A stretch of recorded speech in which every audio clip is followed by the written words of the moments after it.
So I'm going to show you guys the one framework that I use when I'm teaching influence in leadership positions, and I want you guys to use this in order for you to put into your own organizations. This has been tried and tested, and I guarantee that this will work for you as long as you use it correctly. Influence. It's a bundled term. Influence really just means that you have an associate, and there's a formula that I'm going to teach you guys. But influence just means you have an association of doing what's right, and when people follow that, they will get an expected outcome that is generally accepted as positive. So why don't we zoom out here and move this to the side. So influence is an equation. So let's start off with what you have to give in order to be an influential leader. You have to give off time, because everything costs time, no matter what. Time and effort. Now, as an influential leader, there is actually a set amount of time and a set amount of effort, which I will be telling you guys towards the end of the video after I get through the whole equation and show you guys how you guys can use it. But, so that's the cost, is the time and the effort. And the thing that you need to put into this is the percent chance of change. So what is the probability that whoever you are talking to is going to change? Now, this might be like, oh, well, the probability that this person will change isn't the greatest. But the fact of the matter is, in order to be an influential leader, you need people to change their actions. And I'm not trying to call anyone good or bad, I'm just saying that what they did was correct in terms of influence. If we look at Donald Trump, he is not a politician that everyone likes. However, he has a lot of influence because he was able to sway the votes into his favor to becoming a president. That goes with every president ever. They have a set amount of influence because they changed the person's behavior. And so to be more influential, you need to have a greater chance of changing a person's action in order to swing it towards either what you want or what you don't want. Because influence doesn't mean that you have a particular say. But in the terms of having control of influence and becoming an influential leader, that means that you must sway the opinion of others to change their action. Now, the second part of being an influential leader is the number of people. So, the more people that have a greater percent chance of changing that there are, the more influential you are.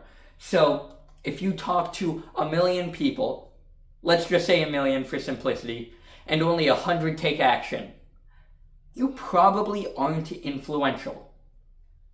But if you talk to 100,000 people and you get 500 to 1,000, you are exponentially more influential than the person who talked to 1 million and couldn't even get 10 people or more than 10 people to sign up for something or to change their action. Now, if you look at someone like Mr. Beast versus Alex Hormozi, who I think has more influence personally is Alex Hormozi, because the percent chance that someone changes is way more likely than Mr. Beast. Now, here's the thing. Mr. Beast is more likely to influence a person on micro behavior. When it comes to clicking a video, Mr. Beast has more influence than Alex Hormozi. But then that comes to a point of what kind of influence do you want, which also begs the question, how much of an impact you want to change.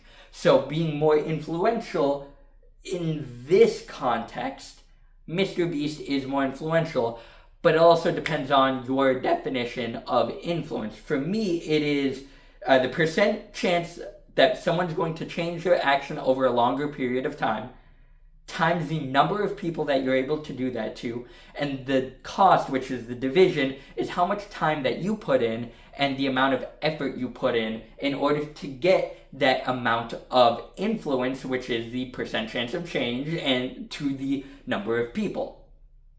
Now you might be like, well, Ken, you just said that Alex Hormozi, I believe, is more influential. That's because on a longer time horizon, Alex Hormozi has more influence on personal lives because he targets business owners. Mr. Beast just targets people who are on YouTube. He targets a wider range of people because he's an entertainment channel. Alex Hormozi is a business channel. He has a greater amount of influence. If this light would come back on, he has a greater amount of influence on people's lives over a longer period of time than Mr. Beast does. He only has the amount of influence as long as the video has, and possibly a little bit more if we're considering Lunchly, Feastables, YouTube Studio. I forgot what the name of the company was. I forgot what it was, but it was something about helping creators grow, which I love, by the way. That tool is actually really useful, even though I only use the free plan. But this is basically the equation. Now, I told you guys that I have a definite answer for both the time and the effort. What is the time and the effort? Well, let's zoom out just a little bit more, scroll down, and I'm gonna draw right over here. So the time and the effort is consistent amongst all the best leaders that I know. And you guys are going to call me crazy, but 24/7. You always need to be a leader 24/7. Now, I will explain how to be a leader 24/7. You just need to give me a second. The effort is 100% as well. That means all day, every day, you need to be giving 100% effort. Now, you might say this is unsustainable, but here's what I want to show you. Yes, this may be unsustainable if you're looking at it at only a work ethic standpoint.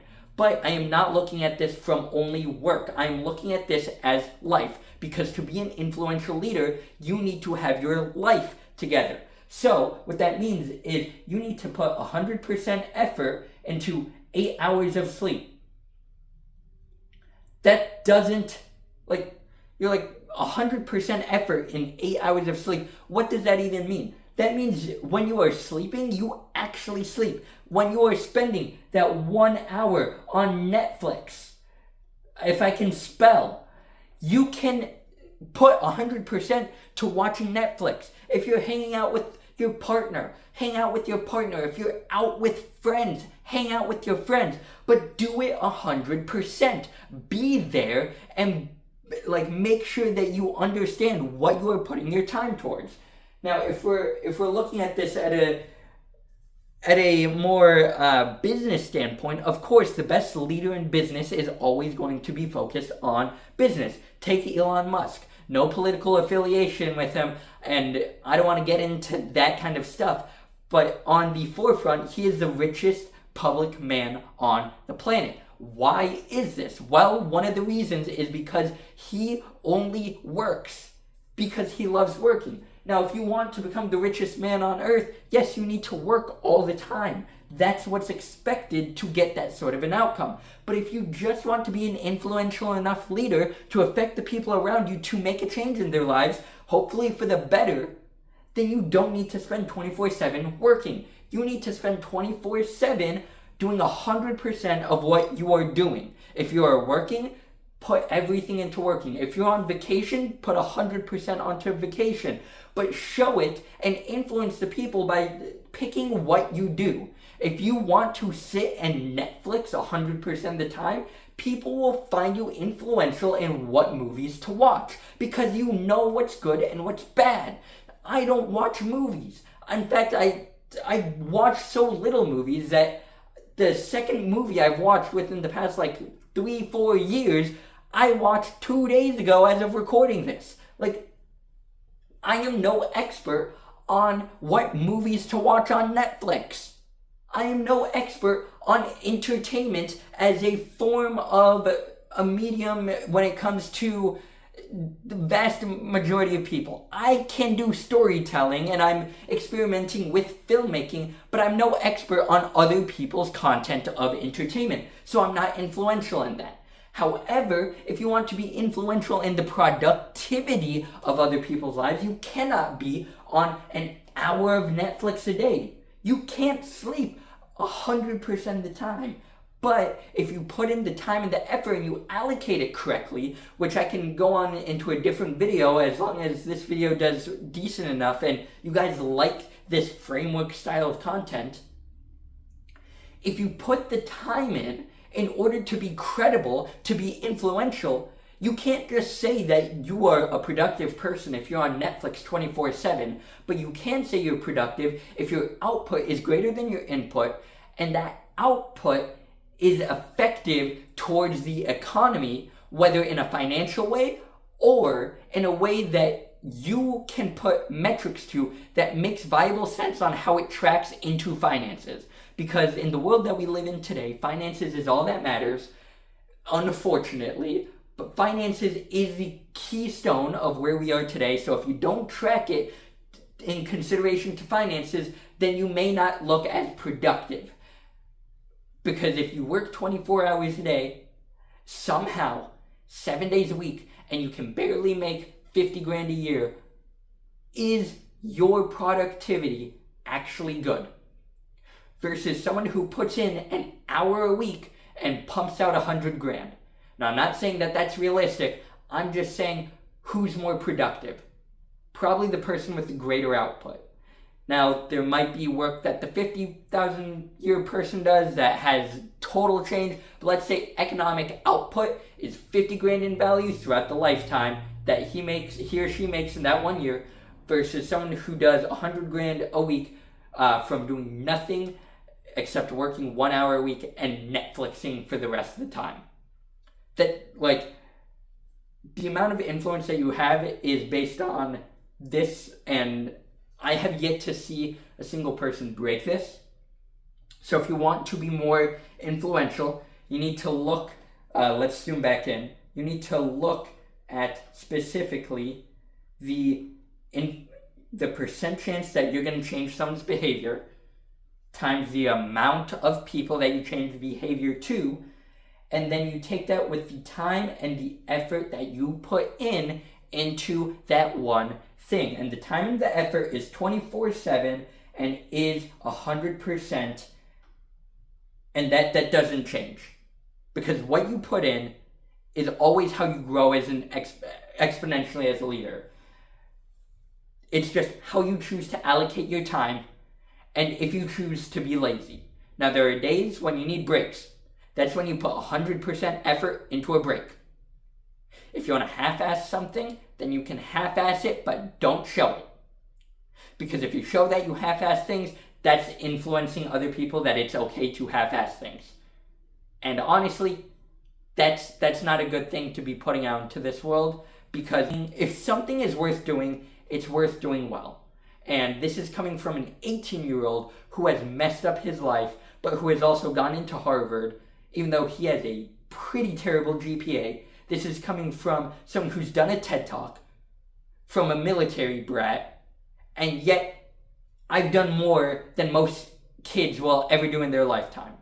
And that's not me trying to brag, that's just me being realistic, because I understand that I want a large amount of influence, and this is how I do it, and it's by putting my time and effort into things that are that have high productivity and have a greater chance of influencing more people. And because of that, I know that the number of people that I am able to influence will increase the likelihood that they have a chance to, or the increased likelihood chance that they change drastically affects the fact that they will spread the message to more people, which in turn repeats the cycle of a greater chance that they change and tell that to more people. And that's how you build a brand and move forward. But that's for another video.